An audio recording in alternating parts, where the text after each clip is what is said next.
আজকের গল্প কাফাতুন্নেসা কবিতা রচিত এমপি তামিম সরকার। গল্প পাঠে আমি জয়ন্তী। রাজনীতিতে একটা প্রবাদ আছে, শত্রুকে ধরো, ইচ্ছা মতো ব্যবহার করো, তারপর কাদায় ছুঁড়ে মারো। সিগারেটে টান দিতে দিতে সামনে পড়ে থাকা লাশটিকে উদ্দেশ্য করে কথাগুলো বলতে থাকে তামিম সরকার। ওর জীবনের সব থেকে বড় ভুল ছিল আমাকে বিশ্বাস করা। খুব অট্টহাসিতে ফেটে পড়ে গোডাউনের চারপাশটা। ওর লাশ কুত্তা দিয়ে খাওয়া আর হাড়গুলো বুড়িগঙ্গা নদীতে ফেলে দিয়ায়। তামিমের নির্দেশ মতো গার্ডরা 2 টুকরো করে লাশটাকে নিয়ে যায় মাটির ভেতরে রঙ্গমঞ্চখানায়, যেখানে হিসেবের বাইরে লাশকে গুম করা হয়েছে। আজ অবধি কোনো হদিশ পাওয়া যায়নি লাশগুলোর। অবশ্য যেখানে সরকার নিজেই খুনি, সেখানে লাশের হদিশ পাওয়া দুষ্প্রাপ্য। তামিম সরকার তানভীর সরকারের বড় ছেলে, আরশিনগরের বুকে রাজপুত্র বলা হয় যাকে। তামিম সরকার আর 5টা সাধারণ কোনো ব্যক্তির নামের মতো নয়, এ নামের ওজন অধিক। যাকে 8 থেকে 80 সকলেই ভয় পায়। ত্রাসের রাজত্বে বেতাল বাদশা বলা চলে তামিম সরকারকে, যার শিরায় শিরায় রয়েছে দাম্ভিক্য। তার সামনে চোখে চোখ দিয়ে কথা বলা আর মৃত্যুকে স্বেচ্ছায় আমন্ত্রণ জানানো দুটোই সমান। উজ্জ্বল শ্যাম বর্ণের তামিম সরকারের পোশাক পরিধান বরাবর একই রকমের থাকে। কালো পাঞ্জাবি, মুখে হালকা চাপদাড়ি, চোখে কালো চশমা, হাতে মোটা গোল্ডেন ব্রেসলেট। তার ডান কানে সবসময় একটা ছোট্ট সোনালি ইয়ারপিস থাকে, আর বাম কানে হেডফোন। অবশ্য এই ইয়ারপিসটা এমনি এমনি লাগানো হয়নি, কানে গুলির চিহ্ন ঢাকতে লাগানো হয়েছে। শান্ত, খুব ধারালো স্বরে কথা বলে তামিম, কিন্তু ওর নীরবতা গুলি চালানোর মতো তীক্ষ্ণ। 28 বছর বয়সে এমপি হওয়ার 4টেখানি কথা নয়, কিন্তু তার জন্য খুব কঠিন কাজও নয়। যেখানে রাজ্যের সরকার তার জন্মদাতা পিতা, সেখানে এমপি কেন, তামিম চাইলেই যে কোনো পরিষদে যোগ দিতে পারত। তবে শুধু পলিটিক্স না, অন্ধকার চোরাগলি থেকে শুরু করে সব অপরাধ, এমনকি মানুষের ভয়, সবই তার নিয়ন্ত্রণে।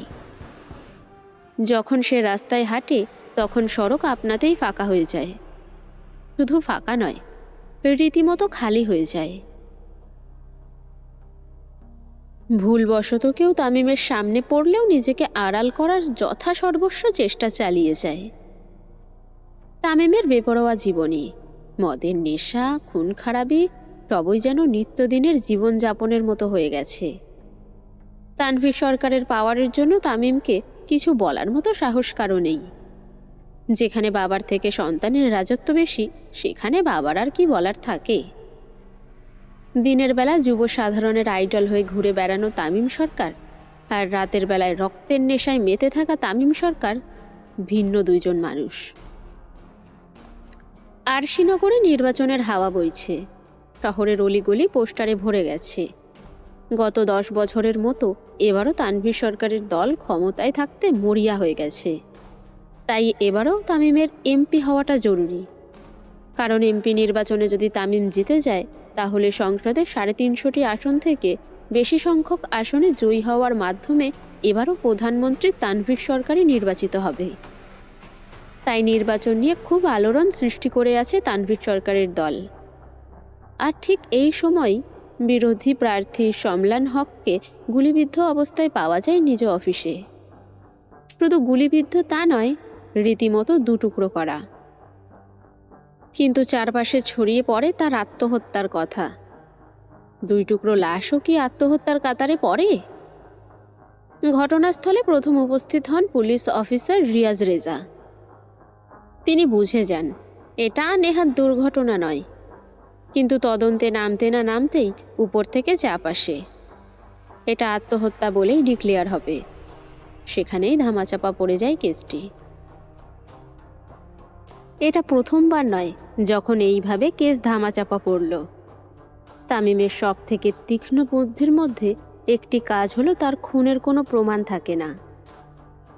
তার জন্য চেয়েও কেউ কিছু তার বিরুদ্ধে দাঁড়াতে পারে না।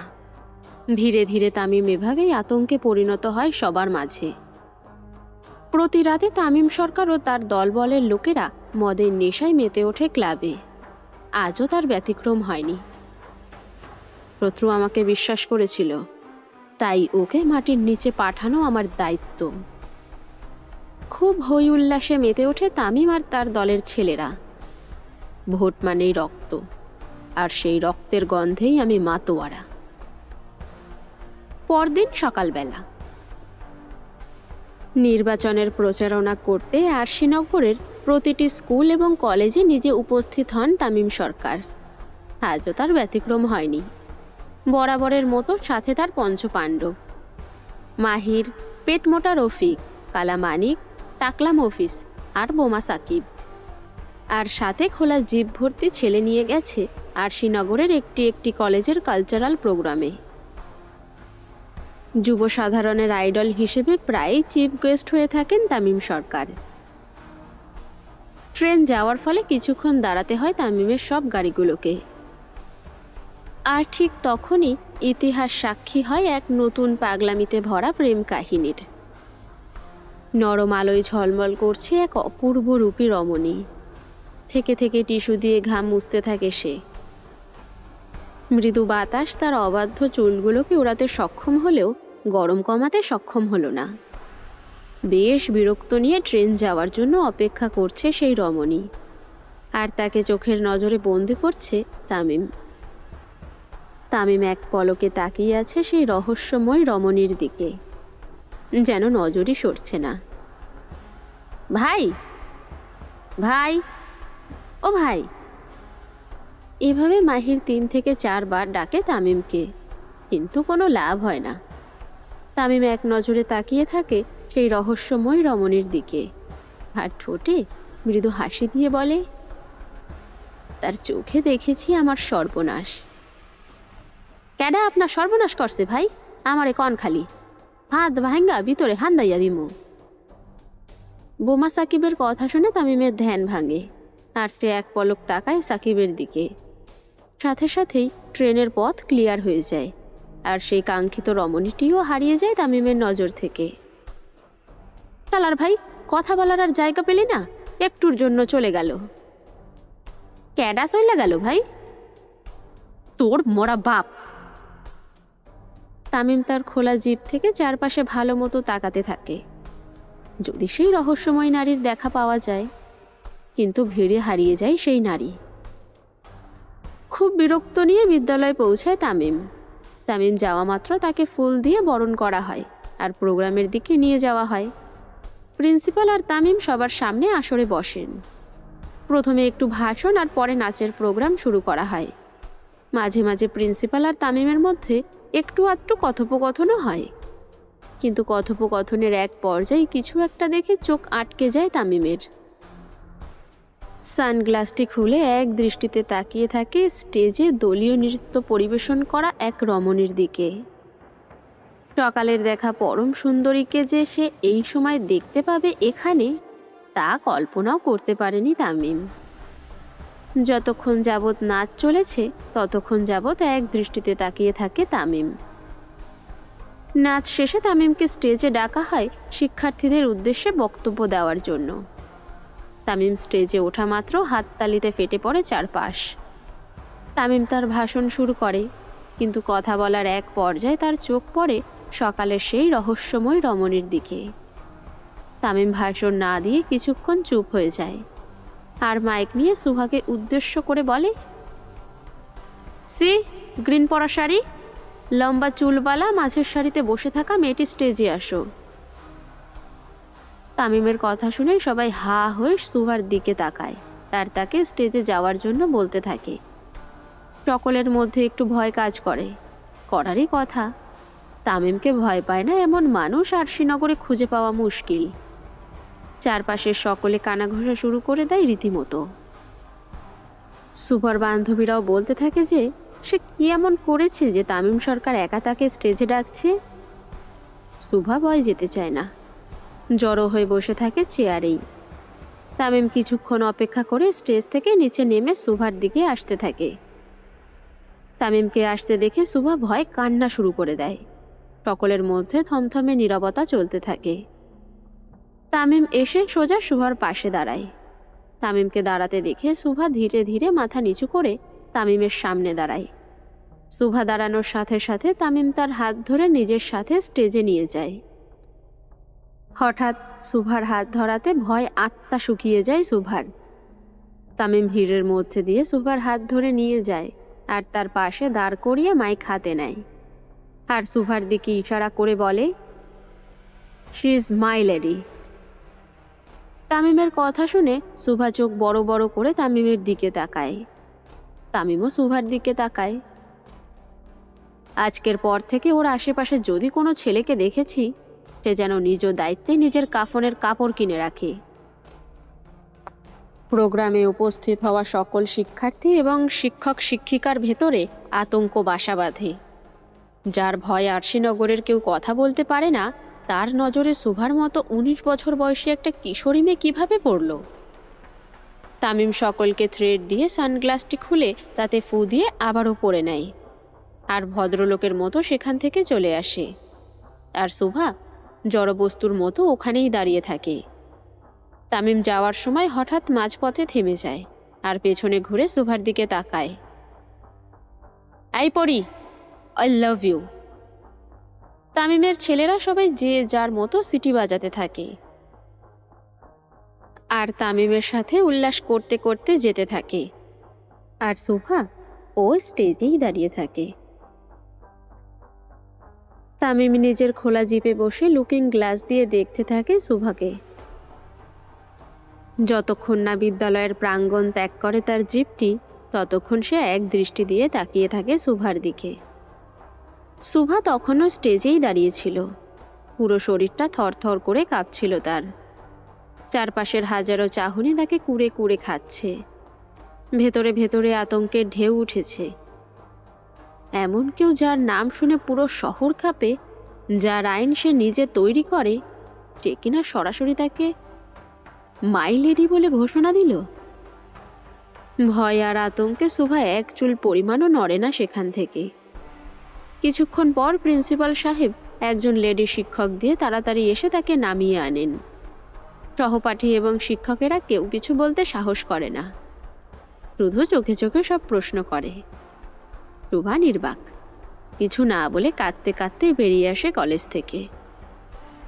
সেদিন রাতে আরশিনগরের তামিমের সবচেয়ে পছন্দের জায়গা হলো পোড়াবাড়ি। খানিকটা রাজা বাদশাদের আমলের মতো স্যাঁতস্যাঁতে দেওয়াল, শ্যাওলা ধরা খোলা ছাদ আর গাছে ভরপুর, একদম মনোমুগ্ধকর পরিবেশ। তামিম সুন্দর মতো নিজের ফোনে এক দৃষ্টিতে তাকিয়ে থাকে। সেখানে চলছে সেই দিনের প্রোগ্রামের ভিডিও রেকর্ডিং। তামিম একবার পেছন দিকে ফিরে তাকায় নিজ পঞ্চপাণ্ডবের দিকে। তামিমের তাকানোর সাথে সাথে তারা 5 জনই দূরে চলে আসে এবং চারপাশে ভাগ হয়ে দাঁড়ায়। কালকে এই মেয়েটার সব ডিটেল চাই, নাম, বয়স, পরিবার, কোথায় থাকে, কি করে, সব। পঞ্চপাণ্ডব ভয় ভয় মাথা নাড়ে, কারণ তারা জানে তামিম যখন কোনো কিছু চায় তখন সেটা আকাশের চাঁদ হলেও এনে দিতে হয়। তামিম হালকা হেসে আবার স্ক্রিনের দিকে তাকায়, চোখে সেই ভয়ঙ্কর রূপবতী নারীর ছায়া। এ কোন মরণ খেলার ইঙ্গিত পাচ্ছি রে? খেলা? মাহির সতর্ক হয়ে প্রশ্ন করে।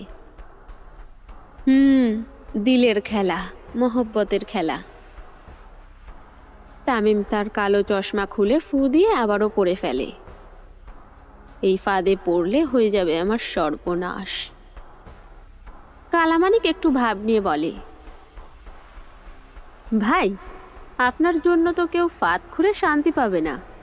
দিন শেষে দেখবেন নিজেই সেই ফাঁদে পড়ে আছে। কালামানিকের কথা শুনে বোমা সাকিব ওর মাথায় একটা গাট্টা মারে। তুইও কালা, তোর চিন্তাও কালা। ভাই প্রেমের কথা কইছে। সবাই খুব উচ্চস্বরে হেসে ওঠে আর তামিম আবার সেই স্ক্রিনে দৃষ্টি নিক্ষেপ করে বলে, ওয়েলকাম টু মাই লাইফ পরি। শিকদার বাড়ি। আজ বাসায় ফিরে মাকে কিছু বলতে পারেনি শুভা। অবশ্য অন্যান্য দিনও যে বলে এমনটা নয়। শুভা খুবই চাপা স্বভাবের একটি মেয়ে, শান্ত, বচনভঙ্গি সুন্দর, সবার কথা শোনে আর খুব মিষ্টি স্বভাবের। মইনুল হোসেন এবং ফাতেমা বেগমের বড় মেয়ে শুভা। শুভার বাবা একজন ব্র্যাক ব্যাংকের কর্মকর্তা হয় তেমন বেশি বাবার সাথে ঘনিষ্ঠতা নেই শুভার, কিন্তু বাবা বলতে অন্তঃপ্রাণ মেয়েটি, তাই বাবার মতোই ব্যাংকার হতে চায় সে। কিন্তু তার পড়াশোনার লক্ষ্যভেদ করে ঢুকে পড়েছে আর এক অন্য চিন্তা। শুভা রাতভর বিছানায় ছটফট করে, বারবার তামিম সরকারের সেই মৃদু অথচ হুমকিময় শব্দগুলো মনে পড়ে। Is my lady. ওর আশেপাশে কোনো ছেলেকে দেখেছি, সে যেন নিজের দায়িত্বে নিজের কাফনের কাপড় কিনে রাখে। এই কথাগুলো শুভার মনকে তছনছ করে দেয়। সে সারা রাত খুব ভয় কাটায় আর অনেক উল্টোপাল্টা চিন্তা করতে থাকে। সে জানে এটা কোনো সাধারণ হুমকি নয়, এটা তার জীবনের শুরু হতে চলা এক অন্ধকার অধ্যায়ের ঘোষণা। পরদিন সকাল। প্রতিদিনের মতো আজকেও ঠিক সকাল 8:45 কলেজে যাওয়ার জন্য রেডি হয় শুভা। আর তাকে নিতে এসেছে তার 3 বান্ধবী, কলি, কাকলি আর মান্তাসা। কলি আর কাকলি যমজ হওয়ার পরও তাদের মুখমণ্ডলে বেশ ভিন্নতা রয়েছে, যার ফলে তাদের মধ্যে প্রায়ই কে বেশি সুন্দর এটা নিয়ে স্নায়ু যুদ্ধ চলে। শুভা এবং তার বান্ধবীরা কলেজে যাবার জন্য বের হয় আর রিক্সা খুঁজতে থাকে, কিন্তু কোনো রিক্সাই পায় না তারা। এরই মধ্যে তাদের সবার সামনে একটি কালো রঙের BMW উপস্থিত হয়। দুটো অপরিচিত লোক বেরিয়ে আসে। একজন এগিয়ে এসে বিনয়ের সাথে বলে, ভাবি, আপনার জন্য গাড়ি পাঠিয়েছেন তামিম ভাই। শুভার মুখ শুকিয়ে যায়, হাঁটু কাঁপতে থাকে, ভয় ভয় এদিক ওদিক তাকাতে থাকে, যদি কেউ দেখে ফেলে সেই ভয়। ভাবি সাহেব, উঠেন না কেলা। হঠাৎ অপরিচিত দুজন লোক শুভাকে ভাবি আর আরেকজন ভাবি সাহেব ডাকায় বেশ বিব্রত হয়ে পড়ে শুভা। কিন্তু শুভা সঠিক বুঝে না দ্বিতীয় জন তাকে কি ডাকলো, ভাবি সাহেব নাকি ভাবি সাহেব। শুভা খুবই বিনয়ের সাথে বলে, দেখুন, আমি যেতে পারবো না, আপনারা প্লিজ চলে যান। কালামানিক আবারও বলে ওঠে, ভাবি, আপনি যদি না আসেন ভাই কিন্তু কাম ফালাইয়া আইব আপনারে নিতে। চোখ দিয়ে অঝরে পানি গড়িয়ে পড়ে শুভার, কারণ যাকে গোটা শহর ভয় পায় সে কেন এত মেয়ে থাকতে তার পেছনেই লাগলো। শুভা কোনো দিন কল্পনাও করেনি তার জীবনে এমন ঝড় আসবে তামিম সরকার নামের। শুভা আর কোনো কিছু চিন্তা না করে তার 3 বান্ধবীকে নিয়ে সোজা জোরে জোরে রাস্তা দিয়ে হেঁটে যেতে থাকে। সরকার বাড়ি। আরশিনগরের প্রাণকেন্দ্রে অবস্থিত বিশাল ডুপ্লেক্স বাড়িটি সরকার ভিলা, যাকে সবাই সরকার বাড়ি নামেই বেশি চিনে। সাদা মার্বেলের মতো চকচকে ফ্লোর, বিশাল লন, কাচের জানালা দিয়ে দেখা যায় শহরের ব্যস্ততা। এই বাড়ির প্রতিটি ইটে, কাঠে, মার্বেলে মিশে আছে ক্ষমতার ঘ্রাণ। তানভীর সরকারের রাজনৈতিক প্রভাব এতটাই ব্যাপক যে এখানে দেশের হাই প্রোফাইল লোকেরাও ঢুকতে সাহস পায় না। সরকার ভিলার বৈঠকখানায় চলছিল তানভীর সরকার ও তামিমের মধ্যে গুরুত্বপূর্ণ আলোচনা। আমি চাই না আপনি এই রাজনীতির জন্য কোনো বিপদে পড়েন বাবাজান। বিভিন্ন নেতাদের চোখ আপনার উপরে। তামিম ঠোঁটে এক চিলতে হাসি টেনে বলে, আমার ফোন নাম্বারটা দেখলেই যেখানে তাদের প্যান্ট ভিজে যায় সেখানে নজর। আব্বাজান, আমি MP তামিম সরকার পরে, আগে আপনার ছেলে, অর্থাৎ প্রধানমন্ত্রী তানভীর সরকারের ছেলে। আমার পেছনে লাগা অত সহজ না। তানভীর সরকার হালকা হেসে বলেন, আপনি শুধু আমার ছেলে না, আমার অমূল্য সম্পদ। তামিম আর তানভীর সরকারের কথার মাঝেই ছোট্ট করে তামিমের ফোনে একটা টেক্সট আসে, যেটা দেখার পরপরই তামিমের মুখের নকশা বদলে যায় আর সে উঠে বেরিয়ে আসতে থাকে সরকার ভিলা থেকে। তামিম খুবই রেগে সরকার ভিলা থেকে বের হতে থাকে। অবশ্যই রাগের কারণ তার শখের নারী। বোমা সাকিব আর কালা মানিকি বাড়িতে এসে তামিমকে টেক্সট পাঠায় সুভার গাড়িতে করে কলেজে না যাওয়ার জন্য। তানভীর সরকারের সাথে আলোচনা করতে থাকায় টেক্সটে দেখতে তামিমের একটু দেরি হয়। টেক্সট দেখার 5 থেকে 6 মিনিট পর তামিম খুব রেগে বের হয়ে আসতে থাকে। তামিম বের হতেই তার পঞ্চ পাণ্ডব এসে হাজির হয়। অবশ্য তামিম যখনই রেগে বের হয় তখনই কারো না কারো রক্তে নিজের হাত পরিষ্কার করে। তামিম জিপের কাছে আসতেই তার পঞ্চ পাণ্ডব যে যার মতো জায়গায় বসে পড়ে। ভাই, কারি উড়াইতে হইব, নাম কন খালি। বোমা সাকিব সব সময় উত্তেজিত থাকে মানুষ উড়ানোর ক্ষেত্রে। তার নিজ হাতে বানানো বোম দিয়ে সে এই পর্যন্ত অনেক মানুষকে উড়িয়েছে। তামিম কারো কথা না শুনে সোজা গাড়িতে উঠে বলে, গাড়ি সোজা সিটি কলেজের দিকে নিয়ে যা। City college. রোদ ঝলমলে দুপুরে কলেজ চত্বর কাঁপিয়ে কালো জিপ এসে থামে। আরশিনগরের বাতাস যেন থেমে গেল তামিম সরকারকে নামতে দেখে। চারিদিক কড়া নিরাপত্তায় ঘিরে ফেলে তার দেহরক্ষীরা। কেউ কিছু বোঝার আগেই সে উঠে যায় দ্বিতীয় তলার ক্লাসরুমে, দ্বাদশ শ্রেণীর বি সেকশনে। তখন সুভার ক্লাস চলছিল। সে খুবই মনোযোগ দিয়ে ক্লাস করছিল। কালকের ঘটনার পর তার জন্য কলেজে আসা খুবই মুশকিল ছিল, কিন্তু বাবার স্বপ্ন পূরণে সে কোনো কিছুর তোয়াক্কা না করেই কলেজে চলে আসে আর মুখ বুজে ক্লাস করতে থাকে। সহপাঠীরা অবশ্য তাকে নিয়ে বেশ কানাঘুষা করে, কিন্তু সে তেমন একটা পাত্তা দেয়নি। ক্লাসে যখন সবাই খুব মনোযোগী, ঠিক তখনই তামিম আর তার পঞ্চ পাণ্ডবদের নিয়ে ক্লাসে উপস্থিত হয়। তামিমকে দেখা মাত্র শিক্ষক ক্লাস বন্ধ করে দাঁড়িয়ে পড়ে, আর ক্লাসে পিনড্রপ সাইলেন্টের মতো নীরবতা বিরাজ করে। সবার মুখে ইতিমধ্যে একটা ভয় চলে এসেছে। তামিম সোজা সুভার বেঞ্চের সামনে দাঁড়ায় আর সুভার দিকে তাকিয়ে থাকে। তামিম দাঁড়ানো মাত্র সুভার সহপাঠীরা উঠে অন্যদিকে চলে যায়, আর সুভা মাথা নিচু করে তখনও বসে থাকে। ভয় তার হাত পা কাঁপতে থাকে। যার সামনে আরশিনগরের কেউ ভয়ে কথা বলতে পারে না, সে কিনা তার সামনেই দাঁড়িয়ে আছে। তামিম খুব কড়াভাবে বলে, গাড়ি পাঠিয়েছিলাম। সুভা ধীরে ধীরে উঠে দাঁড়ায় আর মাথা নেড়ে হ্যাঁ বোঝায়। তামিম খুব জোরে ঝাড়ি দিয়ে ওঠে সুভাকে। তো আসিসনি কেন? তামিমের ধমকে কেঁপে ওঠে সুভা। তার চোখ দিয়ে টপ টপ করে পানি পড়তে থাকে। তামিম একটু ঝুঁকে সুভার মুখ বরাবর নিজের মুখ নিয়ে আসে। আমি কিন্তু খুব ভালো লোক না, যা বলবো চুপচাপ শুনবি। সুভা মাথা নেড়ে সম্মতি জানায়। সব ছাত্র ছাত্রী স্তব্ধ, শিক্ষক নির্বাক। বডিগার্ডদের ইশারা করে বেরিয়ে যায় তামিম। Principal office. প্রিন্সিপাল রুমে সিনিয়র টিচারগণ এবং বেশ কিছু শিক্ষক মণ্ডলী মুখ গম্ভীর করে বসে থাকে। পিয়নকে দিয়ে সুভাকে ডেকে পাঠানো হয়। সুভা এসে সবাইকে সালাম দেয়। কয়েকজন উত্তর নিল তো কয়েকজন চুপ করেই থাকলো। কিছুদিনের জন্য তোমাকে বিরতি নিতে হবে সুভা, তুমি আর কলেজে এসো না। চোখ দিয়ে অঝরে পানি পড়ে সুভার। আমার অপরাধ কি জানতে পারি স্যার? দেখো সুভা, তোমার কোনো অপরাধ নেই জানি আমি, কিন্তু পরিস্থিতি তো বোঝো না। ধরতে গেলে আরশিনগরে আমাদের কলেজ খুবই বিখ্যাত। বিতর্ক হোক এটা কখনোই কাম্য নয়। আশা করি তুমি বুঝেছ। সুভা নিঃশব্দে বেরিয়ে। কী বা বলবে সে? তার বলার মতো তো কোনো ভাষা নেই। রাত 9টা, শিকদার বাড়ি। বাড়ি ফিরে আজকে কি হয়েছিল তার সাথে তা মাকে জানাতে পারেনি সুভা। খুব ভয় আর আতঙ্কে থাকে সে। যদি তার বাবা জানতে পারে তার যে কী অবস্থা করবে সেটা ভালো মতোই জানে সুভা। সুভা চুপচাপ বসে থাকে। মোবাইলে একটার পর একটা অজানা নাম্বার থেকে কল আসতে থাকে।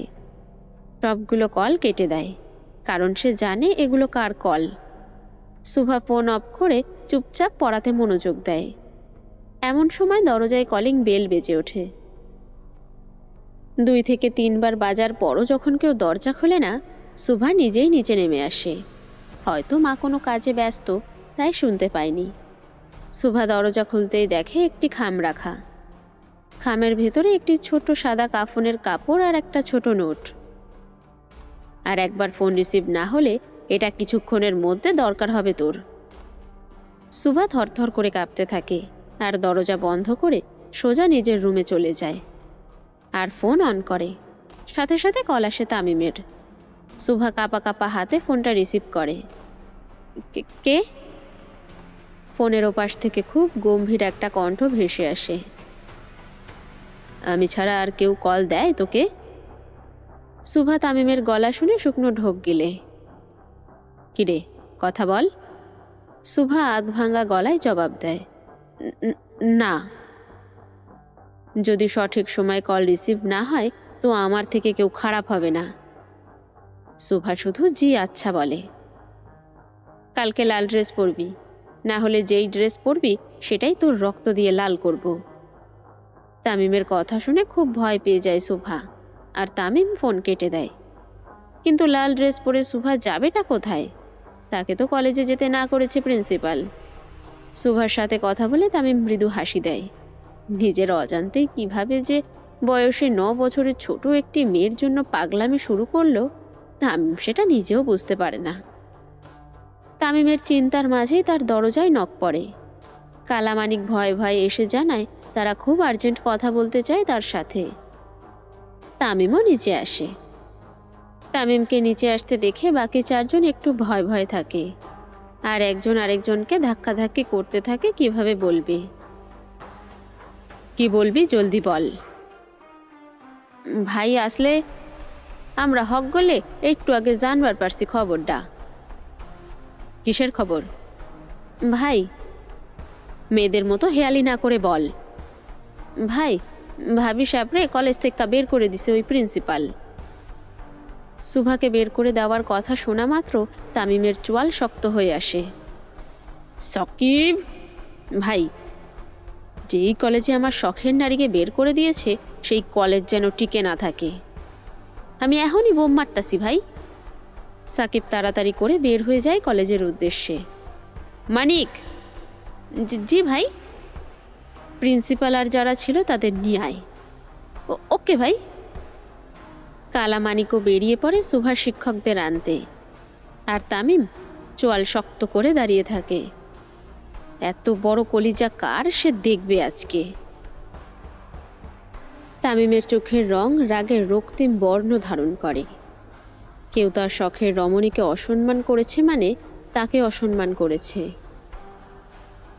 আর এই আরশিনগরে যে তার নাম রঙ্গমঞ্চ খানায় লেখা হয়ে গেছে তার নিশ্চিত শতভাগ। পঞ্চপাণ্ডবরা যে যার কাজে খুব সুন্দর মতো লেগে গেছে, কারণ তারা জানে আজ যদি এক চুলো ভুল হয় তাহলে তামিম ওদেরও শেষ করে দিবে। ঠিক তখনই ফোন আসে কালামানিকের। ভাই, লোকজন রেডি। প্রিন্সিপাল, সেকেন্ড মাস্টার আর 3 জন টিচার সবাই গাড়িতে। তামিমের মুখে সেই চিরচেনা সেই হাসি। রঙ্গমঞ্চখানায় নিয়ে আয়, আজকে ওদেরকে শেখাতে হবে সরকার কারে কয়। রঙ্গমঞ্চখানা। টিচারদের এক এক করে নামানো হয়। সবার চোখে কালো কাপড় বাঁধা, হাত বাঁধা। তামিম চেয়ার ঘুরিয়ে পায়ের উপরে পা তুলে বসে। এক এক করে সবার চোখের কাপড় খুলে দেওয়া হয়। প্রিন্সিপাল, যিনি তার বউকে কলেজ থেকে বের করে দিয়েছে, আর সাথে কয়েকজন সহযোগী। কিরে, কে তোকে ক্ষমতা দিছে আমার শখের নারীকে বের করে দেওয়ার?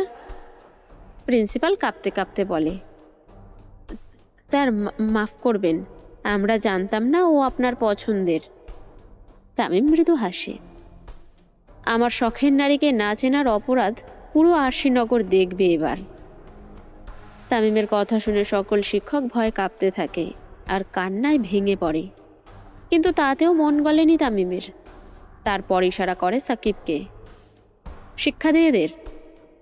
সাকিব আগুনের মতো চোখে তাকায়। ভাই, শুধু শিক্ষা না, শরীরে লিখে দিব, সরকারের আদেশ অমান্য করা মানেই মৃত্যু। পরদিন সকাল। খুব সকাল করে ঘুম থেকে ওঠার অভ্যেস সুভার।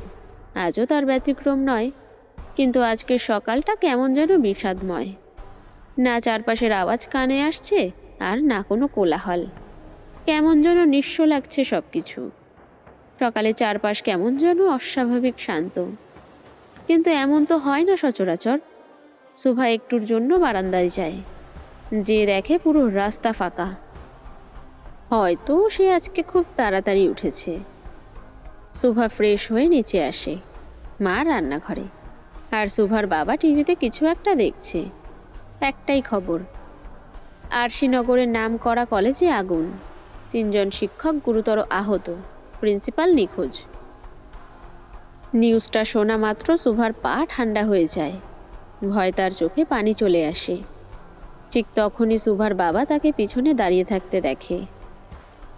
দেখেছিস মা, তোদের কলেজে ভয়াবহ আগুন লেগেছে। তবে তুই কোনো চিন্তা করিস না, আমি তোকে অন্য কলেজে ভর্তি করে দিব। শোভা তার বাবার কথায় মাথা নেড়ে হ্যাঁ জানায়, কিন্তু তার মনে চলছিল অন্য ভয়। সে জানে এসব কার কাজ। শোভা যেন দাঁড়িয়ে থাকা শক্তিটুকুও হারিয়ে ফেলে, তাই সে নিজের রুমে যেতে থাকে। শোভা, নাস্তা করে যা মা। জি আচ্ছা মা। শোভা তার পরিবারের সাথে কোনো রকমে নাস্তা করে। খাবার যেন তার গলা দিয়ে নামছেই না। শোভা কোনো রকম খাবার খেয়ে রুমে চলে আসে। রুমে এসে কান্নায় ভেঙে পড়ে সে। ঠিক তখনই তার ফোনে একটা নোটিফিকেশন আসে। মোবাইলটা হাতে নেয়। একটা ছোট্ট মেসেজ আছে তাতে, বিকেল 5টায় দেখা হচ্ছে পরি। মেসেজটা পাওয়া মাত্র শোভার কলিজার পানি শুকিয়ে যায়। সে এই কোনো বিপদে পড়ল। শোভা এবার আয়নায় নিজেকে দেখে। ভয়, অভিমান, অসহায়ত্ব সব মিশে যাচ্ছে। সরকার ভিলা। তানভীর সরকার কিছু একটা নিয়ে চরম চিন্তিত। উনি তার দলের লোকেদের সাথে কিছু একটা নিয়ে আলোচনা করতে থাকে। ভোট কিভাবে আসবে জানি না, কিন্তু সরকার আমাকেই হতে হবে। স্যার, অপোজিট পার্টিরা এবার আচ্ছা করে মাঠে নেমেছে। মনে হয় না এতটা সহজ হবে।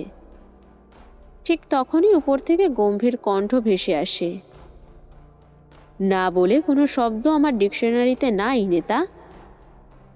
তামিমের কথা শুনে উপস্থিত নেতারা ভয় থতমত খায়, কারণ এই একজনই আছে যাকে 8 থেকে 80 সকলেই জমের মতো ভয় পায়।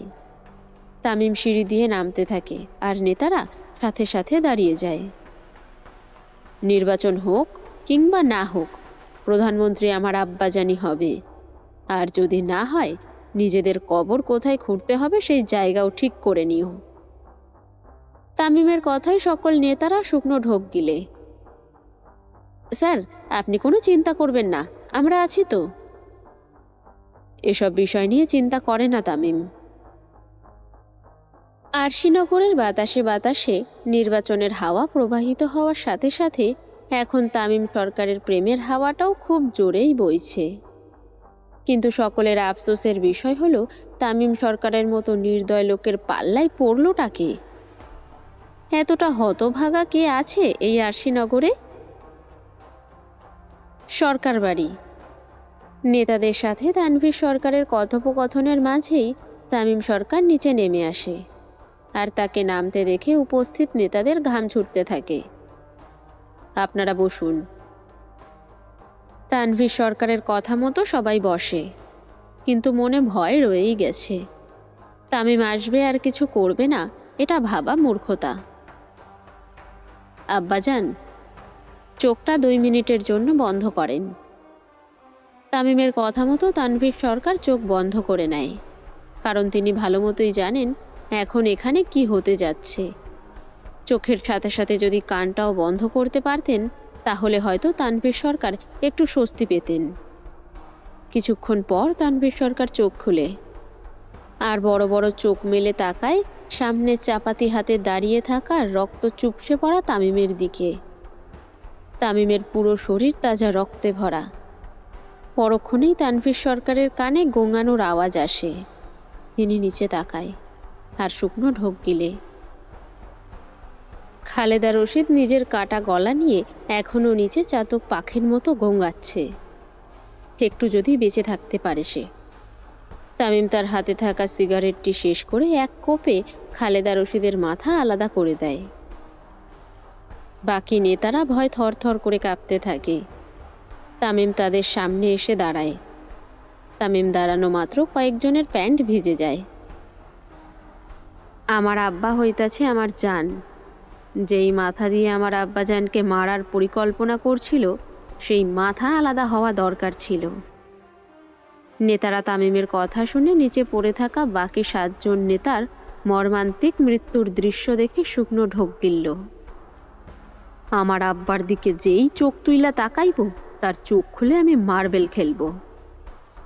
তামিম নেতাদের ওয়ার্নিং দিয়ে সরকার বাড়ির মূল ফটকে চলে যায় আর সামনে বসে পড়ে। আর তানভীর সরকার এক বালতি দুধ তামিমের শরীরে ঢেলে দেয়। এটা প্রথমবার নয় যে এমন করছে তানভীর সরকার। তামিম যতবার বাড়িতে রক্তের বন্যা বয়, ততবার তানভীর সরকার তাকে দুধ দিয়ে গোসল করায়।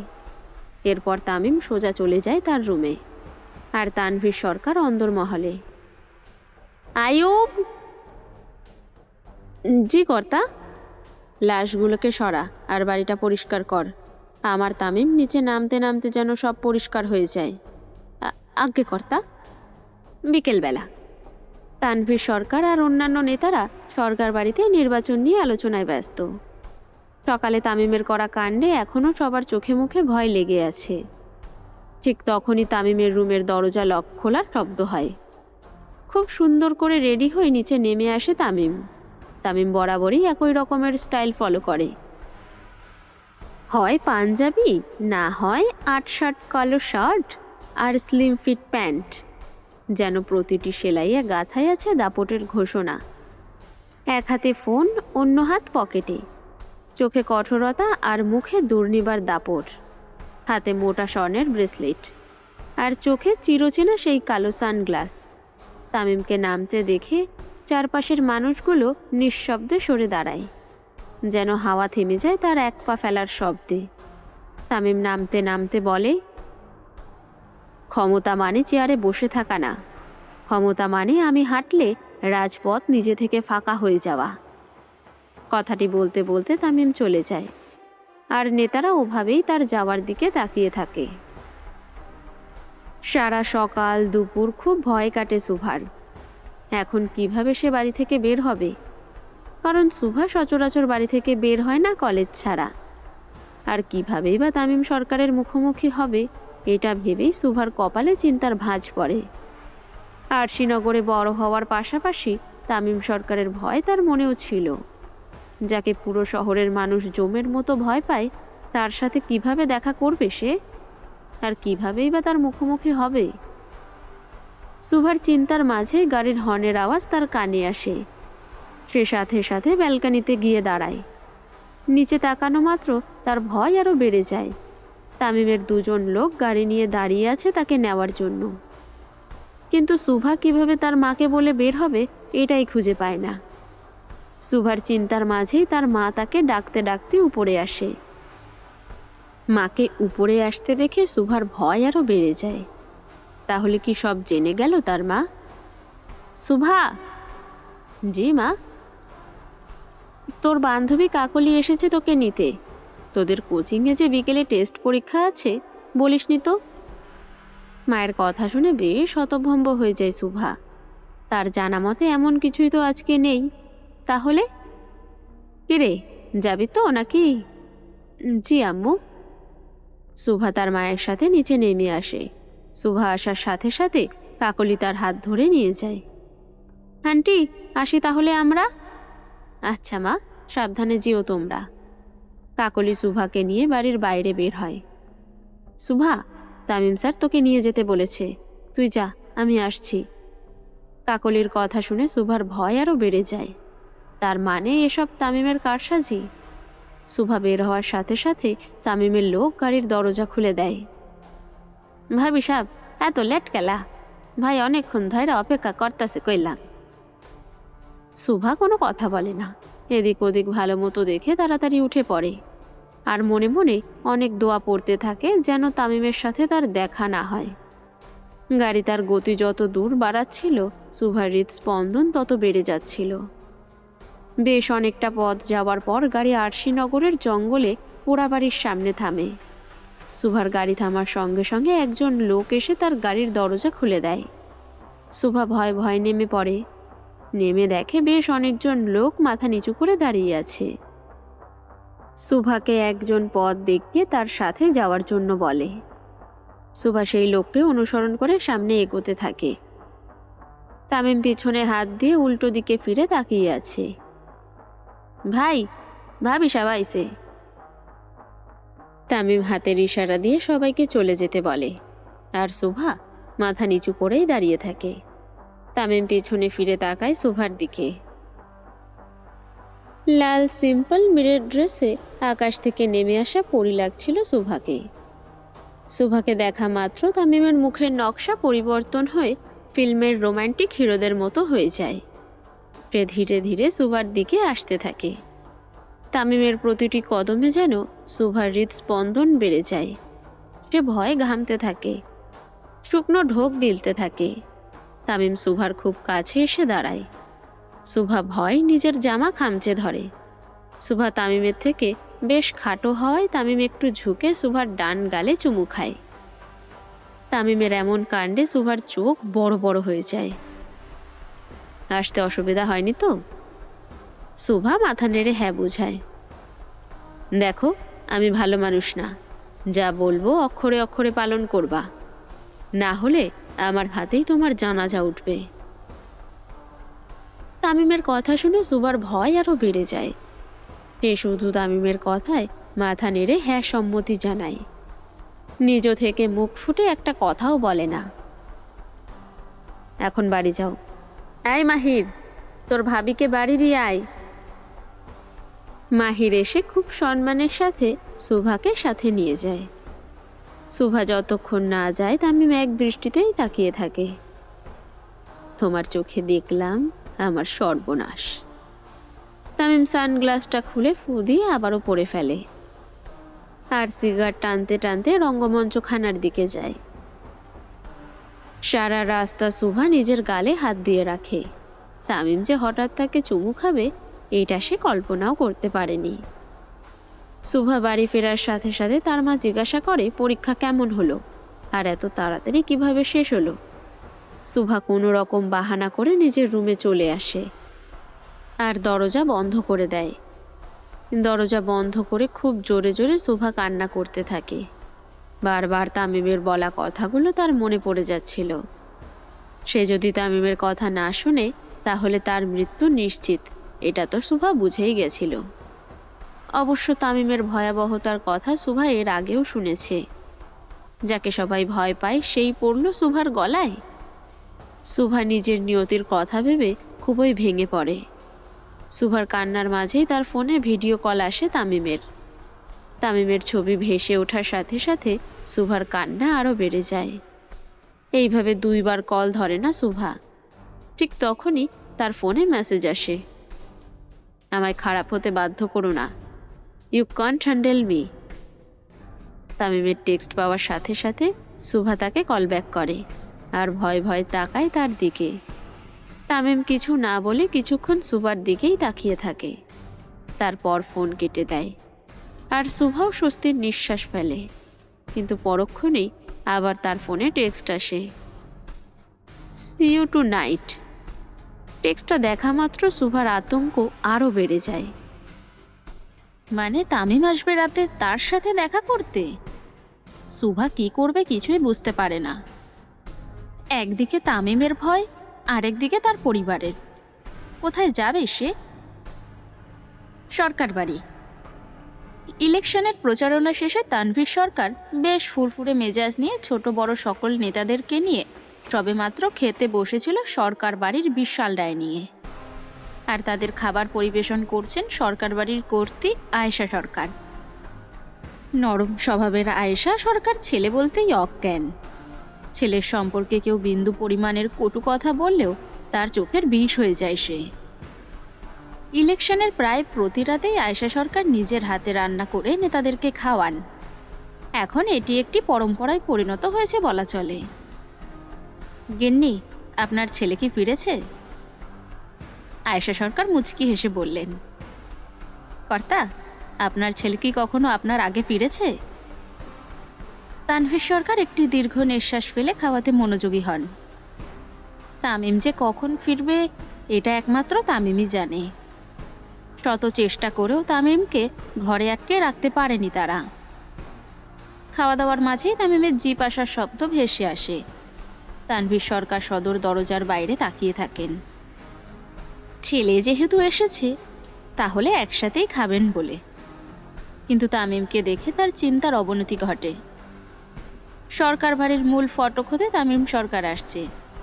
এক হাতে একটি মানুষের কাটা মাথা, আরেক হাতে তার চিরচেনা সেই গোল্ডেন চাপাতি, যা রক্তে রঞ্জিত, আর চোখে কালো চশমা যাতে একটু রক্তের ছিটে ফোঁটা লেগে আছে। তা নিয়ে তামিম সরকার বাড়িতে প্রবেশ করে। তামিমের এমন ভয়ঙ্কর দৃশ্য দেখা মাত্র নেতারা খাবার থুয়ে দাঁড়িয়ে যান। যে যার মুখোমুখি হয়ে তাকায়। ভয়ে ঘাম ছুটে যায় তাদের। তামিম সেই কাটা মাথা নিয়ে তার আব্বাজানের সামনে দাঁড়ায় আর ঘাড় ঘুরিয়ে তার মাকে দেখে। আম্মাজান, আপনি অন্দরমহলে যান, এখানে থাকলে রাতে ঘুমোতে পারবেন না। আয়েশা বেগম ছেলের কথা মতো ভিতরে চলে যান, কিন্তু তার ছলছল নয়ন বলছে অন্য কথা। তামিম তার আব্বাজানের পায়ের নিচে বসে আর কাটা মাথাটা রেখে দেয়, দিয়েই নেতাদের দিকে ভয়ঙ্কর দৃষ্টিতে তাকায়। আপনারা ব্যালট পেপারের ভোটে জেতেন, আর আমি জিতি পাওয়ারে। রাজনীতির নামে আমি চলি না, রাজনীতি আমার নামে চলে। আমার আব্বাজানের বিরুদ্ধে যে দাঁড়াবে তার দশা এমনই হবে। তানভীর সরকার তামিমের মুখ বরাবর হাঁটু গেড়ে বসেন আর মাথায় হাত দিয়ে বলেন, কিছু খেয়েছেন বাবাজান? না আব্বা, খাই নাই এখনো। ফ্রেশ হয়ে আসেন, আমি অপেক্ষা করছি। জি ঠিক আছে। তামিম কাটা মাথাটা তার আব্বাজানের পায়ের নিচে রেখেই নিজের কক্ষে চলে যায় আর লম্বা একটা শাওয়ার নেয়। তামিম যাওয়া মাত্রই কর্মচারীদের দিয়ে পুরো সরকার বাড়ি পরিষ্কার করিয়ে নেন তানভীর সরকার, আর ছেলের জন্য অপেক্ষা করেন। তামিম বেশ কিছুক্ষণ পর ফ্রেশ হয়ে একটা সাদা পায়জামা পাঞ্জাবি পরে নিচে চলে আসে। তামিম আসা মাত্র ভয় নেতারা দাঁড়িয়ে যায়। কলিজায় ভয় থাকা ভালো, কিন্তু ভয়টা যেন তামিম সরকারের নামেই হয়। তামিম চেয়ার টানতে টানতে বাকি নেতাদের উদ্দেশ্য করে কথাটি বলে। তামিম বসা মাত্র তানভীর সরকার তার গ্লাসে পানি ঢেলে দেয় আর নিজের হাত দিয়ে ছেলেকে খাওয়াতে থাকে, আর বাকি নেতাদেরকেও খেতে বলেন। বাবাজান, রাতে বাসায় থাকবেন তো? তামিম পানি খেতে খেতে বলে, না আব্বাজান, আজকে একজন বিশেষ মানুষের সাথে দেখা করতে যাব, তারে না দেখলে আমার ঘুম আসে না। তানভীর বেশ আগ্রহ নিয়েই সেই বিশেষ মানুষের কথা শুনতে চায়। তা বাবাজান, সেই বিশেষ মানুষের কথা কি কিছু জানতে পারি? আব্বাজান, আগে আমি শিওর হয়ে নেই সে কতটুকু আমার বিশেষ মানুষ, তারপর বাড়িতে তুলে আনবো নে। তামিম তার বাবার পাঞ্জাবিতে নিজের মুখ মুছে বাইরে চলে যায়। তানভীর সরকার দেশের প্রধানমন্ত্রী হলেও ছেলের কাছে একদম সাধারণ মানুষ। নিজের ছেলেকে খাওয়ানো থেকে শুরু করে নিজের পাঞ্জাবি দিয়ে মুখও মুছিয়ে দেন। সুভা ভয় আর আতঙ্কে ঘুমোতে পারছে না। ল্যাম্পলাইট জ্বালিয়ে পড়তে থাকে। কলেজ নেই তো কি হয়েছে, বই তো আছে। আর যাই হোক, পড়াশোনা তো আর বাদ দেওয়া যাবে না। সুভা খুব মনোযোগ সহকারেই পড়ছিল। পড়তে পড়তে হঠাৎ সামনে চোখ যায় সুভার। সামনে চোখ যেতেই কারেন্টের ঝটকা খাওয়ার মতো অবস্থা হয়ে যায় সুভার। তামিম তার সামনের চেয়ারে গালে হাত দিয়ে বসে আছে। তাকে দেখা মাত্র সুভার হৃদয় স্পন্দন বেড়ে যায়, ভয় গলা শুকিয়ে আসে। কিন্তু তামিম কখন আসলো, আর কখন থেকেই বা বসে আছে? সুভার মা বাবা কেন কিছু বলল না? সব মিলিয়ে সুভা খুব ভয় পাচ্ছে। তামিম চুপচাপ সুভার সামনে বসে থাকে। কি পড়ছো? সুভা ধীরে ধীরে বলে, অ্যাকাউন্টেন্ট। তামিম সুভার বই নিয়ে বন্ধ করে সাইডে রাখে আর সুভার চেয়ার টেনে নিজের চেয়ারের কাছে আনে। বইয়ের হিসেবের পাশাপাশি আমার মনের হিসাবটাও তো রাখো। সুভা তামিমের কথা শুনে চোখ নিচে নামিয়ে ফেলে। তামিম হঠাৎ ঠান্ডা গলায় বলে, তুমি জানো আমি কাকে ভয় পাই? সুভার চোখে মুখে আতঙ্ক জমে যায়। যাকে সবাই ভয় পায় সে আবার কাকে ভয় পায়? নিজের রাগকে। আমি রেগে গেলে ভেতরের জানোয়ারটা আর থামে না। তামিম নিজের মুখ সুভার কানের কাছে নিয়ে আস্তে আস্তে করেই বলল, তোমাকে ভালোবাসি বলে এখনো মেরে ফেলিনি, কিন্তু তুমি যদি কখনো পালাতে চাও, এই ভালোবাসাই তোমার মৃত্যুর কারণ হবে। তামিমের কথা শুনে সুভার চোখে পানি চলে আসে। সুভার চোখে পানি দেখে তামিম তা নিজের হাত দিয়ে মুছে দেয় আর সুভার মাথায় হাত বুলোতে বুলোতে বলে, আমাকে নিজের শত্রু বানাবে তো মরবে। গ্রহণ করো আমাকে। তোমাকে আজকের রাতটা সময় দিলাম। কালকে বিকাল 5টায় আমি তোমার উত্তরের অপেক্ষা করব। সুভা শুধু মাথা নিচু করে তামিমের কথাগুলোই শুনল। ভয় তার ভেতর থেকে কোনো কথাই বের হলো না। তামিম উঠে দাঁড়ায় আর দরজার কাছে চলে যায়। গিয়ে আবার ঘুরে আসে সুভার কাছে। এসে একটু ঝোঁকে সুভার মুখ বরাবর, তোমাকে একটা চুম্মা দেই? জি। তামিম সুভার গালে চুমু দেয়। উত্তরটা যেন হ্যাঁ হয় সুন্দরী, না হলে পরশুদিন বুড়ি গঙ্গার ঘাটে তোমার পরিবারের লাশ ভাসবে। তামিম চলে যায় সুভার রুম থেকে, আর সুভা পাথরের মূর্তির মতো ওখানেই দাঁড়িয়ে থাকে। সে তামিমকে মন থেকে মানতে পারছে না, আবার না মেনেও যেতে পারছে না। খুব ভয় আর দোটানায় পড়ে যায় সুভা। সারা রাত আর দু চোখের পাতা এক করতে পারে না সে। তামিম সুভাদের বাড়ি থেকে এসে সোজা সরকার বাড়ি চলে যায় আর নিজের রুমে যে সেদিনের সুভার নাচের ভিডিওটা বড় স্ক্রিনে ছেড়ে দেয়। তামিম খুব মনোযোগ সহকারে সুভার নাচের ভিডিও দেখতে থাকে। পরি, আমার মতো নির্দয় মানুষকে বশ করেছ তুমি। তোমার আর নিস্তার নেই আমার হাত থেকে। তামিমকে আটকানো অনেক মুশকিল হয়ে যাচ্ছে তামিমের বাপ। তানভীর সরকার আয়েশা বেগমের কথার কোনো উত্তর দেন না। চুপচাপ বসে থেকে শুধু তার কথাগুলোই শুনছিলেন। আমি বলি কি, তামিমের একটা বিয়ে দাও। এইবার তানভীর সরকার একটু নড়েচড়ে বসল। গিন্নি, আপনার ছেলের মাঝে আমি নিজের যুবক বয়সের ছায়া দেখতে পাই। আপনাকে যেভাবে বাড়ি থেকে তুলে এনে বিবাহ করেছিলাম, দেখবেন আপনার ছেলেও একদিন সেম কাজটাই করবে। আয়েশা বেগম একটু অন্যমনস্ক হয়ে বলেন, বাপ কা বেটা সিপাহি কা ঘোড়া, কুছ নেহি তো থোড়া থোড়া। কিছু বললেন গিন্নি? না কর্তা, কিছু বলি নাই, বলে লাভ নাই। তানভীর সরকার আয়েশা বেগমের হাত ধরে বলে, যেই আয়েশার জন্য আমার মতো লোক সাধারণ মানুষে পরিণত হয়েছে, তার কথার দাম নেই বলছেন গিন্নি? আমি চাই না আমার তামিম আপনার যুবক বয়সের রূপ ধারণ করুক কর্তা, আপনি তারে বোঝান। আয়েশা বেগমের মনের অবস্থা বুঝতে পারে তানভীর সরকার। একজন মায়ের থেকে বেশি তার সন্তানকে নিয়ে কেউ চিন্তা করে না। তানভীর সরকার উঠে দাঁড়ায় তামিমের ঘরে যাওয়ার জন্য। না, এভাবে সে তামিমকে দ্বিতীয় তানভীর সরকারে পরিণত করতে পারবে না। তানভীর সরকার 1 কাপ কফি নিয়ে তামিমের ঘরে যায় আর পাসওয়ার্ড দিয়ে লক খুলে ভেতরে ঢুকে পড়েন।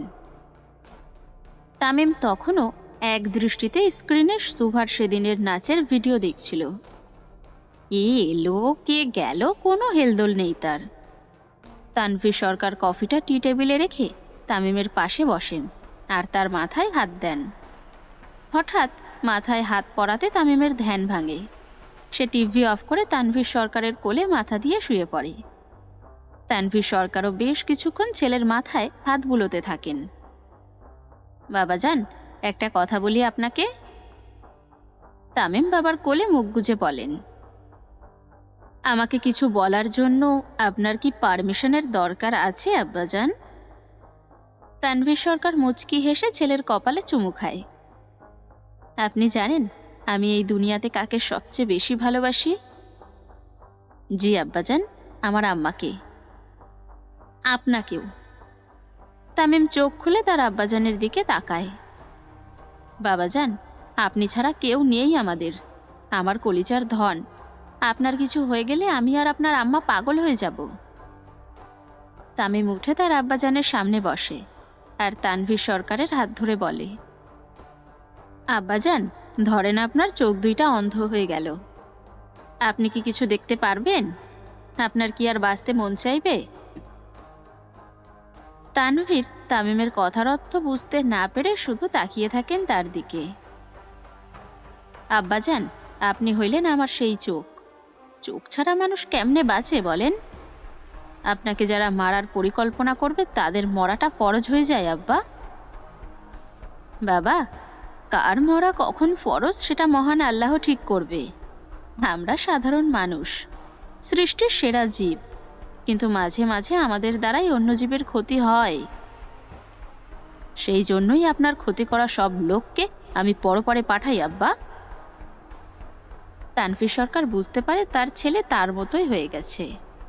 কথায় আছে, পাপ বাপকেও ছাড়ে না। হয়তো সেই জন্যই তার পাপের ফলস্বরূপ তামিম এখন দ্বিতীয় তানভীর সরকারে পরিণত হয়েছে। তানভীর সরকার ছেলেকে আর কিছুই বলল না। এখন তামিমকে কিছু বলা নেহাতি বোকামের কাজ ছাড়া আর কিছুই নয়। তামিমও আবার তার বাবার কোলে শুয়ে পড়ে। তা বাবা, আপনি এত মনোযোগ দিয়ে কি দেখছিলেন? আমার সর্বনাশ আব্বাজান। তানভীর একটু ঘাবড়ে যে ছেলেকে শক্ত করে ধরেন। যার ফলে বাঘে গরুতে এক ঘাটে জল খায়, তার সর্বনাশ। এত বড় সাহস কার আমার ছেলের সর্বনাশ করবে? তামিম খুব জোরে একটা নিঃশ্বাস ছেড়ে বলে, এই সর্বনাশ সেই সর্বনাশ নয় আব্বা, কঠিন রোগে ধরেছে আমাকে। তানভীর সরকার এবার বুঝতে পারেন তার ছেলে কোন সর্বনাশের কথা বলল। তানভীর সরকার আর তামিম সরকারের কথোপকথনের মাঝেই তামিমের ফোনে কল আসে। তার প্রাইভেট ইনভেস্টিগেটরের নাম দেখে ফোনটা ধরে। মদারচোদ, কার এত বড় সাহস, দাঁড়া আসতাছি। তামিম কল রিসিভ করেই খুব রাগান্বিত হয়ে রুম থেকে বের হয়ে যায়। মাঝে তানভীর সরকার কি হয়েছে জানতে চাইলেও সে কিছু বলে যায় না, রাগের মাথায় বের হয়ে যায়। তানভীর সরকারও বুঝে গেছেন কালকে সকালটা তার রক্ত দিয়েই শুরু হবে। তামিমকে নামতে দেখে তার পঞ্চপাণ্ডবও তার সাথে বের হয়ে যায়, কারণ তারা জানে ঠিক কি হয়েছে। তামিম নামতে নামতে হুঙ্কার দিয়ে বলে, এই মাহির, আমার চাপাতিটা নিয়ে আয়। মানিক দৌড় দিয়ে তামিমের অস্ত্রখানা থেকে তার গোল্ডেন চাপাতিটা নিয়ে আসে আর তামিমের খোলা জিপে বসে পড়ে। সবার মাঝেই এক প্রকারের আতঙ্ক বাসা বাঁধে। তামিম যেদিন খেপে যায় সেদিন তার ভেতরের জানোয়ারটা জাগ্রত হয়, তাকে থামানো মুশকিল। তামিম জিপ থেকে নেমেই শহরের দেওয়ালগুলো ভালো মতো দেখেন আর রাগে চোয়াল শক্ত করে ফেলেন। প্রতিটি দেওয়ালে তার আব্বাজানের ছবিতে জুতোর ছাপ দেওয়া, রীতিমতো কালি দিয়ে জুতোর পেছন ভরিয়ে তানভীর সরকারের প্রতিটি পোস্টারে দেওয়া। পোস্টারগুলো দেখা মাত্র তামিমের ভেতরের জানোয়ারটা নড়ে ওঠে। সে খুব জোরে ধমক দিয়ে ওঠে, সাকিব ভাই, এখনই উড়াই দিতাছি। না, ওরে ধৈরা রঙ্গমঞ্চ খানায় নিয়ে আয়। বোমা সাকিব আর কালামানিক বের হয়ে যায় কামাল পাটোয়ারিকে আর তার দলের ছেলেদেরকে ধরার জন্য, আর তামিম, মাহির, বাকিরা সোজা চলে যায় রঙ্গমঞ্চ খানায়। আজকে আরেকবার আরশিনগরে রক্তের বন্যা বইবে। আজকে আরেকবার আরশিনগর লাল রঙে রঞ্জিত হবে। আজকে আরেকবার আরশিনগরে লাশের বিছানা পড়বে। ঠিক 20 মিনিট পর কামাল পাটোয়ারি আর তার দলের লোকেদের ধরে নিয়ে আসা হয়, এসেই তামিমের পায়ের নিচে রাখা হয়। তামিম কামাল পাটোয়ারিকে দেখা মাত্র তার সিগারেটটা ফেলে দিয়ে চাপাতিটা নিয়ে ঝাঁপিয়ে পড়ে কামাল পাটোয়ারির উপরে। কুত্তার বাচ্চা, তুই আমার আব্বার পোস্টারে জুতার কালি লাগাস? তোর পা আজকে আমি 6 টুকরা করব, মদারচোদ। তামিম হিংস্র পশুর মতো ঝাঁপিয়ে পড়ে তাদের উপরে। এক এক করে 17 জনকে তামিম পরপারে পাঠায়। ভোর হইতে আর কতক্ষণ সময় আছে? মাহির ঘড়ি দেখে জানায় 2.5 ঘন্টা। এই 2.5 ঘন্টার আগে আমার আব্বার পোস্টারগুলো নতুন করে লাগা। আর সাকিব ভাই রেডি, এখনই উড়াই দিতাছি। তামিমের নির্দেশ মতো লাশগুলোকে গাড়িতে রেখে বোমা ব্লাস্ট করানো হয়, যেন এটা নর্মাল ঘটনা লাগে। প্রায় সারা রাত ধরেই চলে তামিমের হত্যাকাণ্ড। শেষ প্রহরে তামিম বাড়ি চলে আসে তার পোশাক পরিবর্তন করার জন্য। কারণ আজকে সে তার বিশেষ মানুষের সাথে দেখা করবে। তামিম হাজার হিংস্র হলেও ইদানিং সুভার সামনে কেমন শান্ত ছেলের মতো থাকে। শিকদার বাড়ি। প্রায় সারা রাত কেটে যায় সুভার চিন্তা আর ভয়। তামিমকে যেমন গ্রহণ করা তার জন্য কঠিন, ঠিক তেমনই তাকে অস্বীকার করা আরো বেশি কঠিন। এভাবেই রাত পার করে সুভা। খুব সকালে সুভার ঘুম ভাঙে। সে উঠে ফ্রেশ হয়ে নিচে চলে যায়, মাকে রান্নার কাজে সাহায্য করার জন্যই। সুভার মাও মাঝে মাঝে অবাক হয়ে যায়। তার এই একরত্তি মেয়ে কি সুন্দর বড়দের মতো সব গুছিয়ে কাজ করে। সুভা মায়ের সাথে সাহায্য করে নাস্তা করে উপরে চলে যায়। রুমে এসে সুভা দেখে তার ফোনে 12টা মিসড কল আর 6টা টেক্সট। নাম্বারটা দেখা মাত্রই সুভার গলা শুকিয়ে যায়। তামিম এত সকালে তাকে টেক্সট দিয়েছে। সুভা খুব ভয় পেয়ে যায়। তারপরই টেক্সট দেখে। তামিম 5টা অ্যাংরি ইমোজি দিয়েছে। তারপর আবার সুভার ফোনে টেক্সট আসে বারান্দায় আসার জন্য। সুভা সাথে সাথে বারান্দায় চলে যায়। তামিম 2 হাত ভাঁজ করে সুভার বারান্দার দিকে তাকিয়ে নিচে দাঁড়িয়ে আছে। চোখে কালো চশমা থাকলেও যে সে খুব রেগে আছে এটা বোঝাই যাচ্ছে। সুভা আসা মাত্রই সাকিব একটি কাগজ ছুঁড়ে মারে সুভার বারান্দায়। এতদিন বোম মারতে মারতে তার হাতের সই একদম ঠিক হয়ে গেছে। সোজা নিশানা অনুযায়ী কাগজ যায়। তামিম সুভাকে ইশারা করে কাগজটি নেওয়ার জন্য। সুভা ভয় ভয় কাগজটি নেয় আর খুলে দেখে, 15 মিনিটের মধ্যে রেডি হয়ে নিচে আসো, না হলে আমি উপরে আসব। তামিমের থ্রেড শুনে সুভা শুকনো ঢোক গিলল। কিন্তু সে কিভাবে এত সকালে বের হবে? সুভার চিন্তার মাঝেই তার মা চলে আসে তাকে ডাকতে। সুভা মায়ের গলার আওয়াজ পেয়েই সাথে সাথে রুমে চলে আসে। কি রে সুবু, তোর কলেজ থেকে আজকে তোদের নতুন কলেজ দেখাতে নিয়ে যাবে বলিসনি তো? সুভা তার মায়ের কথার আগামাথা কিছুই বুঝল না। কলেজ তো বোমা দিয়ে ব্লাস্ট করা হয়েছিল, তাহলে আজকে কিভাবে নিয়ে যাবে? তাড়াতাড়ি রেডি হয়ে নে, তোদের মর্নিং বিভাগের হেড মিস নিচে অপেক্ষা করছে তোর জন্য। কলেজের ম্যাডাম তার জন্য অপেক্ষা করছে? সুভার কাছে পুরো বিষয়টি কেমন যেন লাগে। সুভা কোনো কিছু চিন্তা না করে রেডি হয়ে নিচে চলে যায়। নিচে সুভার কয়েকজন শিক্ষক আর কিছু শিক্ষার্থী বসেছিল। পুরো বিষয়টা এমন যেন তারা সব শিক্ষার্থীদের বাড়ি যেয়ে যেয়ে তাদের সাথে করে নিয়ে আসছে। সুভা তাদের সাথে বেরিয়ে পড়ে বাইরে। কিন্তু বাইরে বের হতেই সুভা দেখে সবাই তামিমের গাড়ির কাছেই যাচ্ছে। তামিমকে দেখা মাত্র সুভার ভয় আরও বেড়ে যায়। সবাই তামিমের গাড়ির একটু কাছে যেয়ে তাকে সালাম দেয়। তামিম সালাম নিয়ে সোজা সুভার সামনে দাঁড়ায় আর তার হাত ধরে নিয়ে যেতে থাকে তার সাথে। সুভা সন্ধ্যার আগে বাড়ি ফিরবে না, বাকিটা দেখেন ওর পরিবারকে কিভাবে ম্যানেজ করবেন। সুভার কলেজ টিচাররা মাথা ঝাঁকিয়ে তামিমকে নিশ্চিত করেন তারা বিষয়টা সামলে নেবে। তামিম সুভার হাত ধরে তাকে গাড়িতে বসায় আর পাশের সিটে নিজে বসে পড়ে। সুভা খুব জড়সড় হয়ে তামিমের পাশেই বসে। তামিম খুব কমই মার্সিডিসে বসে, সারাদিন খোলা জিপ নিয়েই থাকে। কিন্তু সুভা সাথে থাকায় আজকে তামিম মার্সিডিসে বসলো। তামিম বসা মাত্র লক্ষ্য করে সুভার হাত পা কাঁপছে থরথর করে। সে নিজেও খুব ঘামছে। তামিম সুভার পাশের সিটে বসে তার হাত ধরে ফেলে। এখনো তো কাঁপাকাঁপির মতো কিছু হয়নি, নার্ভাস হচ্ছ কেন? সুভা কিছু বলে না, শুধু মাথা নিচু করেই থাকে। কাকা, গাড়ি পোড়া বাড়িতে নিয়ে চলেন। জি ছোট কর্তা। তামিমের কথা মতো গাড়ি পোড়া বাড়ির দিকে নিয়ে যাওয়া হয়। সারা রাস্তা তামিম সুভার ডান হাত ধরে রেখে তার দিকে এক পলক দৃষ্টিতে তাকিয়ে থাকে। আর সুভা মাথা নিচু করে বসে থাকে। সে না পারছে কিছু বলতে আর না পারছে নিজের হাত ছাড়াতে। হঠাৎ গাড়ির ভেতরে গান বেজে ওঠে। কিয়া জানে তু মেরে ইরাদে, লে যাউঙ্গা সাসে চুরাকে। সুভার ভয় আরও বেড়ে যায়। তামিম শুধু সুভার দিকেই তাকিয়ে থাকে।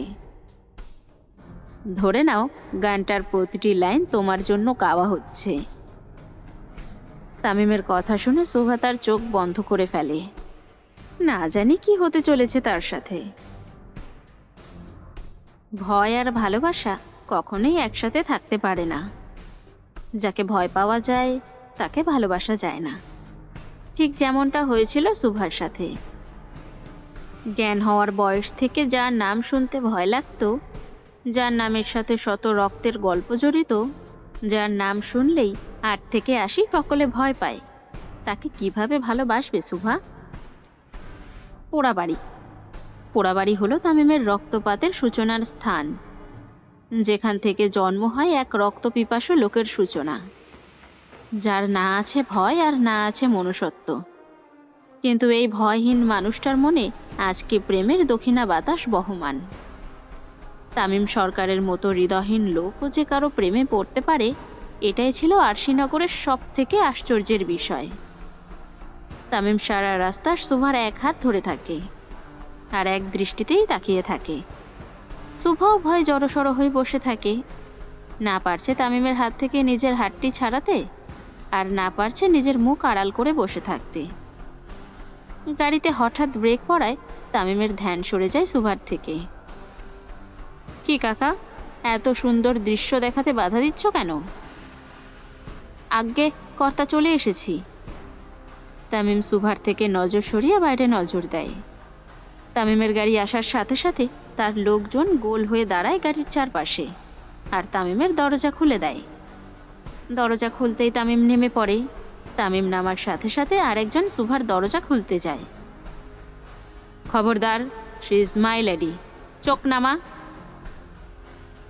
তামিমের কথা মতো সবাই জড়ো হয়ে দাঁড়িয়ে নিজের মাথা নিচু করে রাখে, আর তামিম অপর পাশে যেয়ে সুভার গাড়ির ডোর খোলে।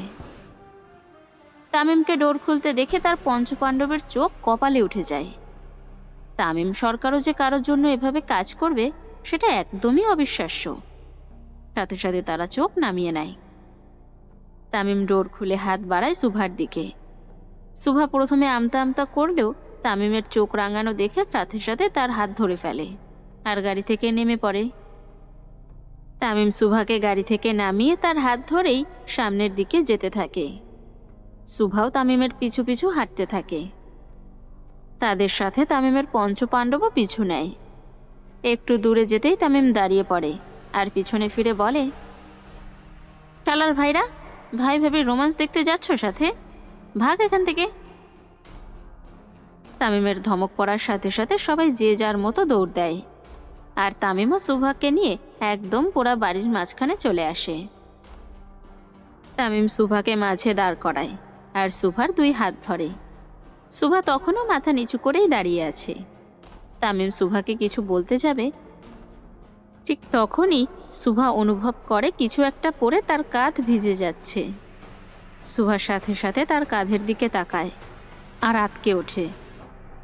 সুভা ভয় নিয়ে তামিমের দিকে তাকায়। তামিম তখনও স্ট্যাচুর মতো দাঁড়িয়ে আছে সুভার দিকে তাকিয়ে। ভয় আর আতঙ্কে সুভা নিজের জ্ঞান হারিয়ে তামিমের বুকেই ঢলে পড়ে, আর তামিম তার শক্ত বাহু দিয়ে সুভাকে ধরে রাখে। সাথে সাথে তার পঞ্চপাণ্ডব হাজির হয়। তাদের মুখেও ভয়ের আভাস পাওয়া যায়।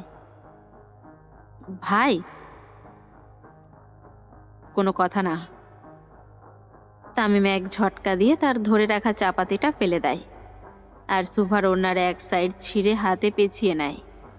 সুভাকে হাত কোলে করে গাড়িতে বসিয়ে রেখে ডোর লক করে দেয়, আর খুব হিংস্রতা নিয়ে সামনে এগিয়ে আসতে থাকে। মাহির, চাপাতি দি। তামিমের হুঙ্কারের সাথে সাথে মাহির চাপাতি দিয়ে দেয়, আর তামিম তা নিয়ে সামনে এগিয়ে যেতে থাকে। তামিম সামনে এগিয়ে যেতে যেতে বোমা সাকিব বাইক নিয়ে চলে আসে, আর তামিম তাতে উঠে পড়ে। কিছুক্ষণ আগে তামিম সুভার 2 হাত ধরে তার মনের কথা বলতেই যাচ্ছিল। ঠিক তখনই একটি উড়ন্ত চাপাতি সুভার কাঁধ বরাবর আসে, আর সাথে সাথে তামিম তা এক হাত দিয়ে ধরে ফেলে। চাপাতির গতি একটু বেশি হওয়ায় তামিমের হাত বেশ অনেকটা ক্ষত হয়ে যায়, আর সুভার কাঁধ ভিজে যায় রক্তে। এমন দৃশ্য দেখে সুভা নিজেকে ধরে রাখতে পারে না, নেতিয়ে পড়ে তামিমের বক্ষে। বর্তমান তামিম চাপাতি হাতে নিয়ে বাইকে চড়ে 2 জন লোককে তাড়া করে। লোক দুটোর দৌড়ানোর গতি বেশ জোরে, কিন্তু যান্ত্রিক মেশিনের কাছে তাদের গতি কিছুই নয়, তাই খুব সহজেই ধরা পড়ে যায় তারা। সাকিব চলন্ত বাইক থেকে নেমে পড়ে, আর তামিম ফুল স্পিড দিয়ে সেই লোক দুটোকে ধরে ফেলে। লোক দুটোর কাছে যেতেই তামিম বাইক তাদের চারপাশে ঘোরানো শুরু করে, আর অপর হাতে থাকা চাপাতি দিয়ে তাদের মারতে শুরু করে। কোনো কিছু বলার সুযোগ দেয় না তামিম। হিংস্র বাঘের মতো ঝাঁপিয়ে পড়ে তাদের উপরে। দুজন লোকের রক্তে রাস্তাটা প্রায় লাল হয়ে ভরে যায়। কিছুক্ষণ পর তামিমের পঞ্চপাণ্ডব চলে আসে। সাকিব ভাই, এখনই উড়াইতাছি। মানিক ভাই, সব ক্লিয়ার করতাছি। তামিম তার চাপাতিটা নিজের পাঞ্জাবিতে মুছে মাহিরের হাতে দিয়ে দেয়, আর সিগারেট টান দিতে দিতে পোড়াবাড়ির উদ্দেশ্যে চলে যায়। তামিম পোড়াবাড়িতে এসেই গাড়ির কাছে চলে যায়, আর ডোর খুলে দেখে তখনও সুভা অজ্ঞান হয়েই আছে। তামিম সুভাকে কোলে নিয়ে পোড়াবাড়ির ভেতরে চলে যায়, আর সুভাকে নিজের কোলে বসিয়ে তার গালে কয়েকবার টোকা দেয়, কিন্তু সুভা ওঠে না। এই কাকা, আজ্ঞে কর্তা, পানি নিয়ে আসেন তো। ড্রাইভার পানির বোতল এনে তামিমের হাতে দেয়, আর তামিমের ইশারাতেই চলে যায়। তামিম সুন্দর মতো একটু পানি নিয়ে সুভার মুখে ছিটে ফোঁটা দেয়। পানি দেওয়ার কিছুক্ষণের মধ্যে সুভা ধীরে ধীরে চোখ খুলল। চোখ খোলার সাথে সাথে সুভা তামিমের মুখটি দেখতে পায়, আর ভয় তাড়াতাড়ি উঠে যায়, কিন্তু তামিম তাকে খুব শক্ত করে ধরে ফেলে। সুভা ভালো মতো লক্ষ্য করে সে তামিমের কোলে। তামিম কোনো কথা না বলেই সুভাকে জড়িয়ে ধরে, আর তার গায়ে লেগে থাকা রক্তগুলো সুভার শরীরে লেগে যায়। তামিম এত জোরে সুভাকে ধরে যে সুভার নিঃশ্বাস নিতেও কষ্ট হয়। কিছুক্ষণ পর তামিম সুভাকে ছেড়ে তার গালে লেগে যাওয়া রক্তগুলো মুছতে থাকে। তামিম সুভার মুখ পরিষ্কার করতে করতে বলে, এত শুকনা হাড্ডি কেন তুমি?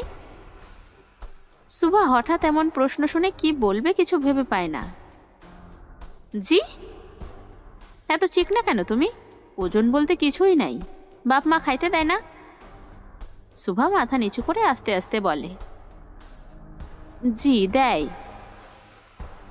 বাল দেয়, খেয়ে দে ওজন বাড়াবা, শুকনা মাইয়া আমার পছন্দ না। সুভা শুধু মাথা নাড়িয়ে হ্যাঁ সম্মতি জানায়। তামিম সুভাকে নামায় তার কোল থেকে, আর সেও উঠে দাঁড়ায়। এই কাকা! তামিমের ডাক শুনে ড্রাইভার তাড়াতাড়ি চলে আসে।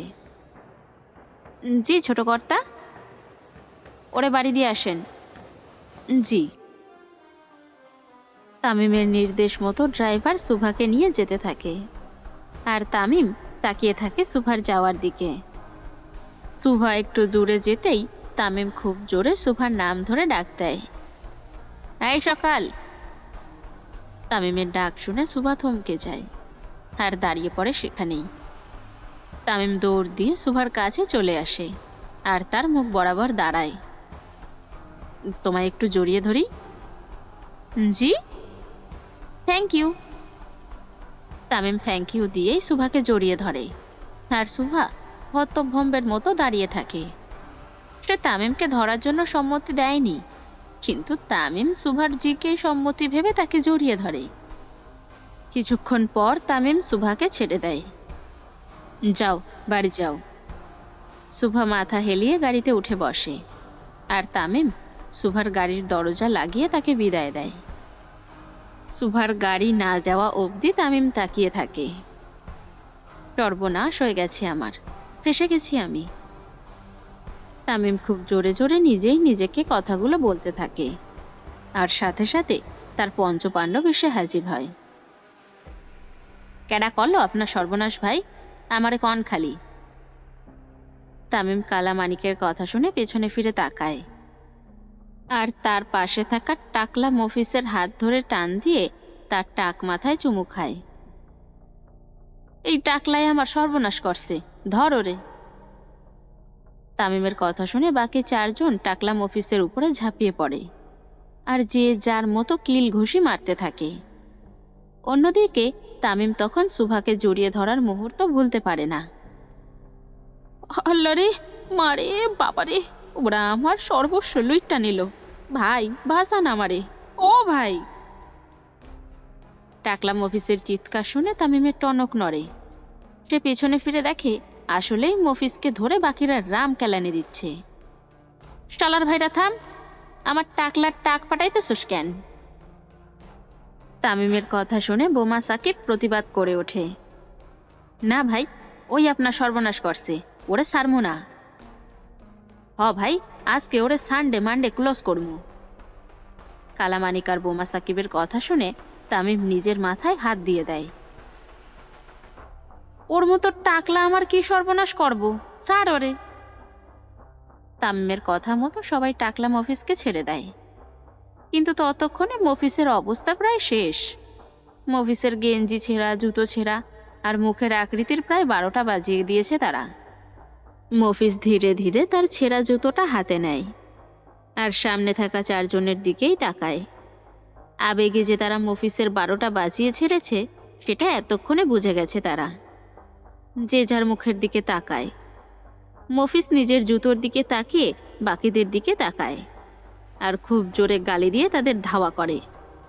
আর বাকিরা যে যার মতো পোড়াবাড়ির আশেপাশে লুকিয়ে পড়ে, কারণ টাকলা মফিস আজকে তার টাক দিয়েই বাকিদের শেষ করবে বলে নিয়ত করে ফেলে। আর তামিম তাদের এই দৃশ্য দেখে ভ্রু কুঁচকেই তাকিয়ে থাকে। কপাল করে 5টা সঙ্গী পাইছি, 5টায় 5 প্রকারের পাগল। তাদের দৌড়াদৌড়ি এভাবে চলতেই থাকে যতক্ষণ না তামিমের ঝাড়ি পড়ে। তামিম খুব জোরে ধমক দেওয়ার সাথে সাথেই সবাই যে যার মতো করে দাঁড়িয়ে পড়ে আর তামিম আশেপাশে তাকিয়ে কিছু একটা খুঁজতে থাকে। পায়ের কাছে মোটা লাঠি পড়ে থাকতে দেখে তামিম তা হাতে নিয়ে নেয় আর তাদের তাড়া করতে থাকে। ভাই খেপসে রে, পালারে শালার ভাইয়েরা। মাহিরের চিৎকার শুনে যে যার অবস্থান থেকে লুকিয়ে পড়ে। এভাবেই সারা বিকেল পার হয় তাদের। খন্দকার বাড়ি। সারা রাস্তা সুভা খুব ভয় ভয় আসে। তার কাঁধে এখনো মানুষের রক্ত লেগে আছে আর সারা শরীরে তামিমের রক্ত। সুভা খুব নম্র ভদ্র হওয়ায় কখনো কোনো ছেলের সাথে মেলামেশা করেনি সে। পড়াশোনা ছাড়া কখনো বাড়ির বাইরেও বের হতো না সুভা, কিন্তু আজকে কেউ একজন তাকে জড়িয়ে ধরল। তার বয়সী মেয়েরা যেখানে এত অ্যাডভান্স, সেখানে সুভা নিজেকে রেখেছে অতি সাধারণ। প্রতিটি মেয়ের মতো সুভাও তার বিয়ে নিয়ে, জীবন সঙ্গী নিয়ে অন্যরকম চিন্তা করত। বান্ধবীদের সাথে আড্ডায় সবসময় সুভা বলতো খুব ভালো একজন মানুষের সাথে তার বিয়ে হবে, অতি সাধারণ একজন মানুষ তার জীবন সঙ্গী হবে। কিন্তু কে জানতো তামিমের মতো একজন এমন রকচটা মানুষের পাল্লায় পড়বে সুভা। বাড়ির সদর দরজায় দাঁড়িয়ে সুভা খুব আতঙ্কে থাকে। যদি তার মা জানতে চায় কি বলবে তাকে? কোথা থেকে আসলো এত রক্ত শরীরে? সুভার চিন্তার মাঝেই তার মা দরজা খুলে দেয়। কিরে, বাইরে দাঁড়িয়েছিস কেন? এমনি মা। আয় জলদি। সুভা মায়ের সাথে ভেতরে ঢুকে পড়ে আর মনে মনে দোয়া পড়তে থাকে যেন তার মা কিছু জানতেই না পারে। মেয়েটা কেমন আছে রে শুভ? কোন মেয়ে মা? আরে যার অ্যাক্সিডেন্ট হলো, তুই যাকে ধরে হসপিটালে নিয়ে গেছিলি। সুভা তার মায়ের কথার মাথা মুন্ডু কিছুই বুঝতে পারল না, শুধু বোঝার চেষ্টা করে ঠিক কি বলতে চাইছে তার মা। দেখেছিস কত রক্ত লেগে আছে গায়ে? মেয়েটা কি অনেক ব্যথা পেয়েছে? সুভা তার মায়ের কথা এবার বুঝতে পারে, কিন্তু তার মাকে এই ঘটনা কে সাজিয়ে বলল? সুভার চিন্তার অবসান ঘটিয়ে তার মা জানায় তাদের বাংলা মিস জানিয়েছে কল দিয়ে, আর কালকে নতুন কলেজে নিয়ে অ্যাডমিশন করাবে সেটাও বলেছে।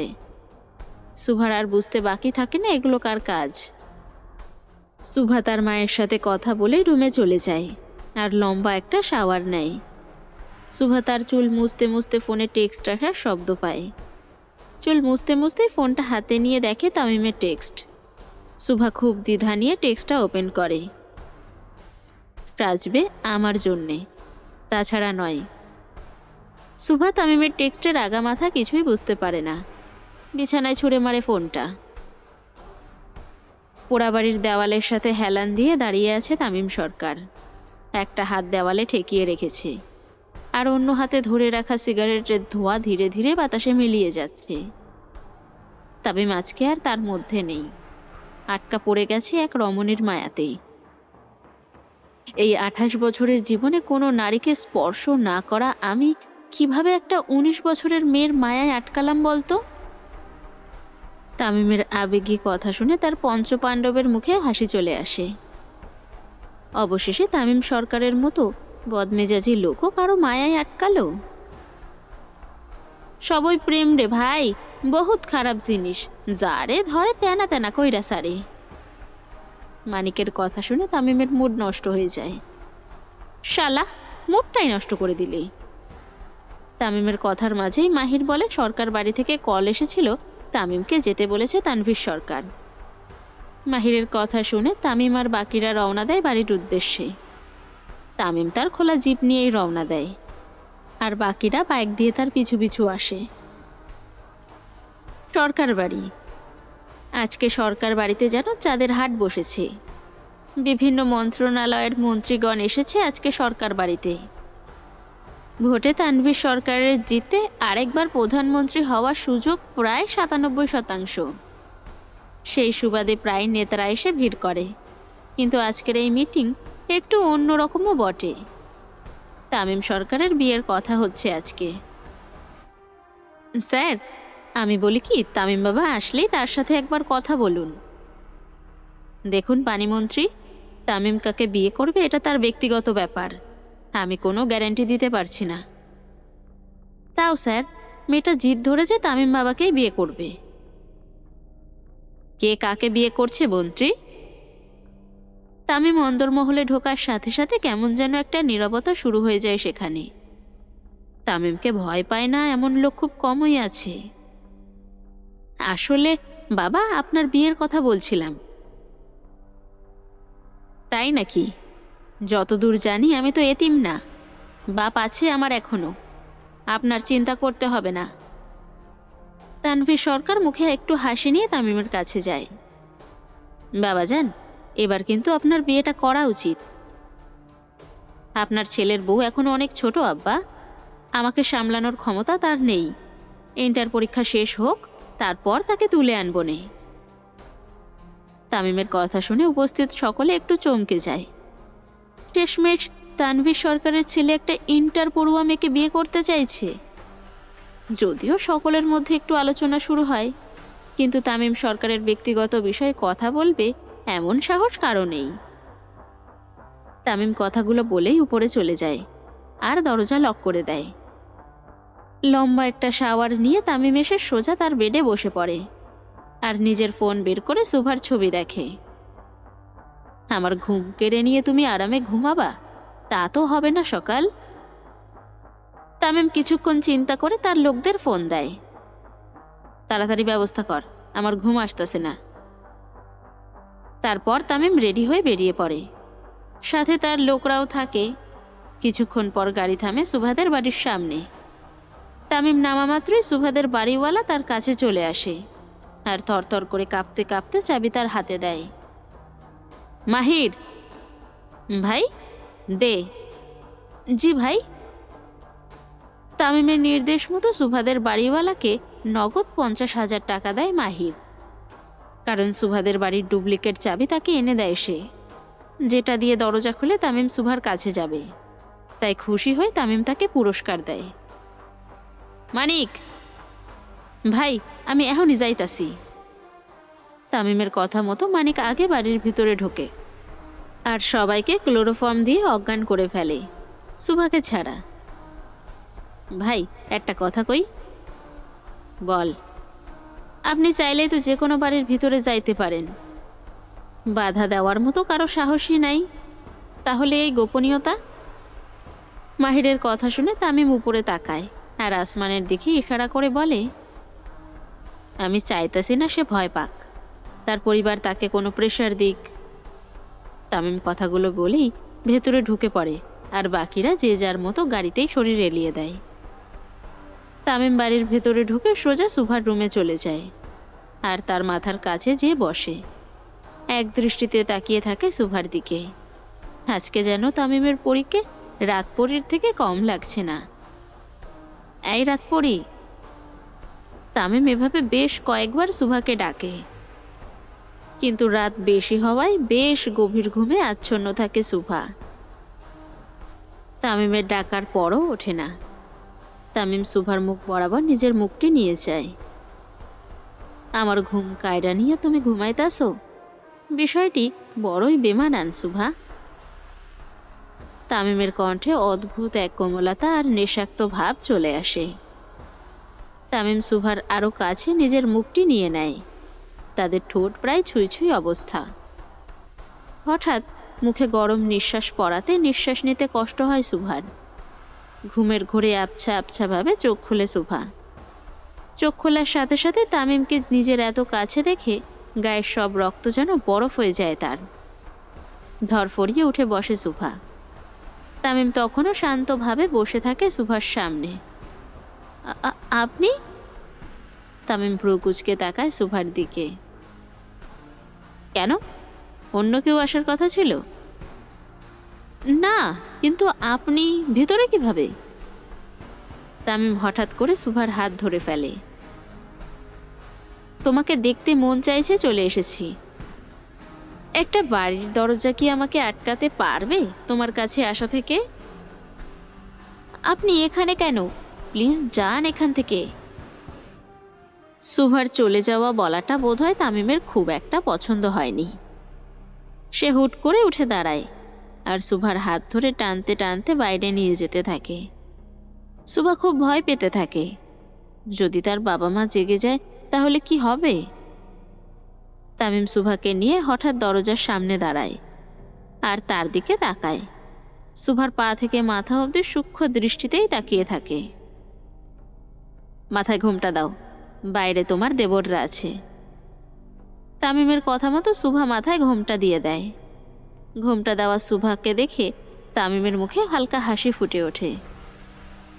তোমাকে আমার বউয়ের মতো লাগতাছে এখন। তামিমের কথা শুনে সুভা শুকনো ঢোক গিলল। তামিম আবার সুভার হাত ধরে বাইরে নিয়ে যায়।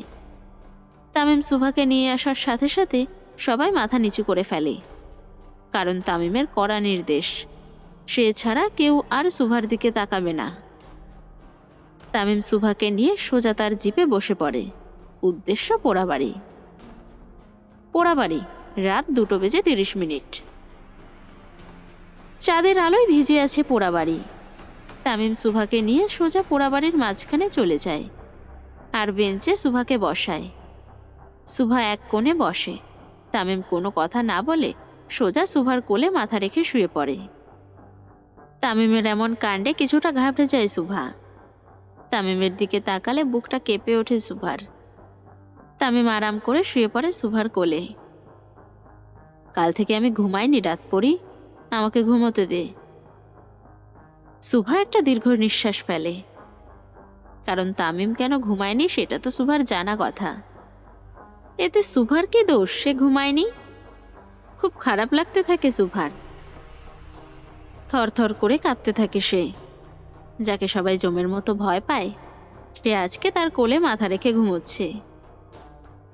সুভার এমন কাঁপাকাঁপিতে ঘুমে কিছুটা বিঘ্ন ঘটে তামিমের। এত কাঁপাকাঁপি কেন করছিস পরি?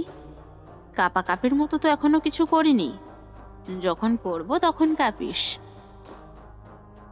তামিমের এমন ইঙ্গিতপূর্ণ কথা শুনে সুভার ভয় বেড়ে যায় আরো 1000 গুণ। চোখ বন্ধ করে ফেলে সে। কিছুক্ষণ পর তামিমের গলা শুনে চোখ খোলে সুভা। এই 28 বছরের জীবনে শিখেছি কিভাবে মানুষ খুন করতে হয়।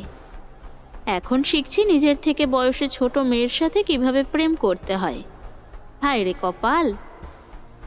সুভার চোখ বেয়ে পানি পড়ে, কারণ তামিম সরকার তাকে ভালোবাসুক এটা কিছুতেই চায় না সে। সুভার চোখের পানি গড়িয়ে তামিমের মুখে পড়ে। পানি পড়তেই তামিম উঠে বসে আর নিজের হাত দিয়ে সুভার চোখের পানি মুছে দেয়। আমি ভালো মানুষ না সুভা, তোমার উচিত হয়নি আমার চোখে পড়া। এখন সারা জীবন ভুগতে হবে তোমাকে। তামিমের কথা শুনে সুভা চোখ বন্ধ করে খুব জোরে জোরে কেঁদে ওঠে। সুভাকে কাঁদতে দেখে তামিম উঠে দাঁড়ায়। তারপর সুভার হাত ধরে তাকে দাঁড় করায়। তারপর তাকে নিয়ে চলে যায় জিপের কাছে। সুভাকে বসিয়ে তামিম খুব জোরে গাড়ি স্টার্ট দেয়।